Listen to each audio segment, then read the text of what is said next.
है आज के युग बिजनेस के तो अनुसार। पूरा विश्व ब्रह्मांड कर्तव्य बोलिए, किसका प्रश्न है? कर्तव्य।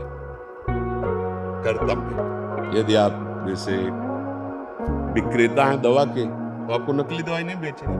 आप एक डॉक्टर हैं तो आप मरीज के साथ धोखेबाजी नहीं करनी।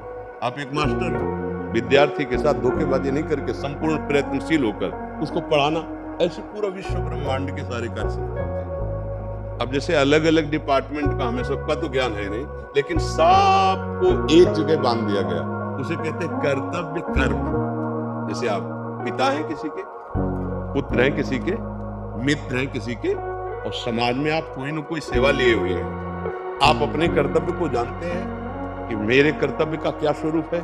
बस उस कर्तव्य को भगवान की सेवा मानकर और नाम जप करते हुए करें, उसमें धोखेबाजी ना हो, अधर्म ना हो, बढ़िया बात बन जाएगी। पूरे पूरे विश्व ब्रह्मांड का एक उत्तर है, अपने अपनी जगह अपने कर्तव्य का पालन करना। अब जैसे औषधि आपको पता है नकली है, इसके बेचने में मुझे बहुत लाभ मिलेगा। अब आप गड़बड़ कर रहे हैं। पता है कि मरीज इतने कम से ठीक हो सकता है, लेकिन लंबा बिल बनाने के लिए मुझे ऐसा, अब आप गलत कर रहे हैं। पता है कि आपको सरकार पैसा देती है विद्यार्थियों को सही ढंग से अच्छे आचरण सिखाते हुए विद्या अध्ययन कर, अब आप गलत कर रहे हो। अगर नहीं तो समय दे रहे विद्यार्थियों को, आप गप्पों में समय लगा रहे हो, आप ऐसे व्यर्थ में समय दे रहे हो। ऐसे पूरे सिस्टम, आप कोई पदाधिकारी हो, आप कोई राष्ट्र के पदाधिकारी हो, आप किसी डिपार्टमेंट के पदाधिकारी, अपने अपने कर्तव्य का अक्षरशः पालन करे और वो कर्तव्य कर्म भगवान को समर्पित कर दे और नाम जप करे। वो महात्मा है, चाहे वो पदाधिकारी हो, चाहे ये राष्ट्र में सबसे बड़ा पद उस समय होता था चक्रवर्ती सम्राट पद। अम्बरीश जी चक्रवर्ती सम्राट थे और महाभागवत थे। जनक जी राजा थे और ज्ञानियों के गुरु परमहंस श्री सुखदेव जी के गुरु थे जनक जी महाराज। कहते वो तो भगवान के अवतार, तो हम किसके हैं? हम भी तो भगवान के अंश हैं, अंश रूप में भगवान इतना स्फुरित हो रहे। तो इसलिए मुझे लगता है अपने अपने बिजनेस शब्द से हम अल्पज्ञ हैं। अगर आप बिजनेस शब्द बोलोगे तो हम अल्पज्ञ हैं। अब वो से हम शास्त्रीय भाषा में अगर बोलेंगे तो कर्तव्य कर्म बोलेंगे। क्यों? आपका क्या प्रश्न था? पर जिनका यही भाव है कि जो ये बिजनेस की सीमाएं क्या रहेंगी, परफेक्ट दिशा क्या है, और आज के युग के अनुसार वो कर्तव्य का पालन ही परफेक्ट सीमा है और परफेक्ट दिशा है।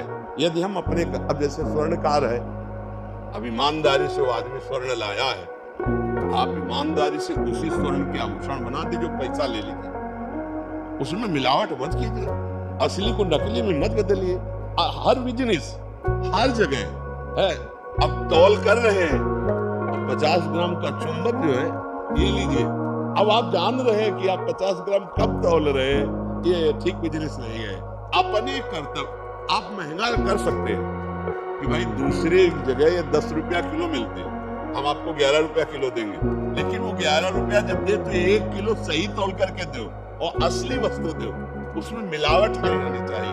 अपनी अपनी जगह यदि सब सही हो तो वो भगवत प्राप्ति का हेतु हो जाए और सही दिशा हो जाए। अपने अपने कर्तव्य को सही ढंग से यदि निर्वाह किया जाए तो यही सच्ची दिशा है और यही इसकी सीमा है। यही आपको भगवत प्राप्ति करा देगी, भगवान प्रसन्न हो जाएंगे। बहुत गलत हो रहा है।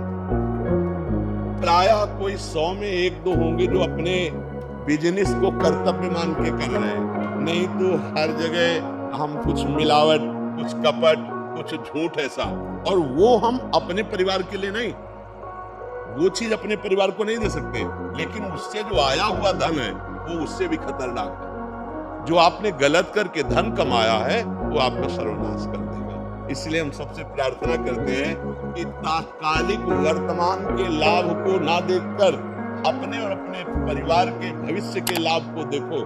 अगर वो अधर्म आचरण करते हो तात्कालिक लाभ दिखाई देगा, लेकिन आप और आपके परिवार के भविष्य को चौपट कर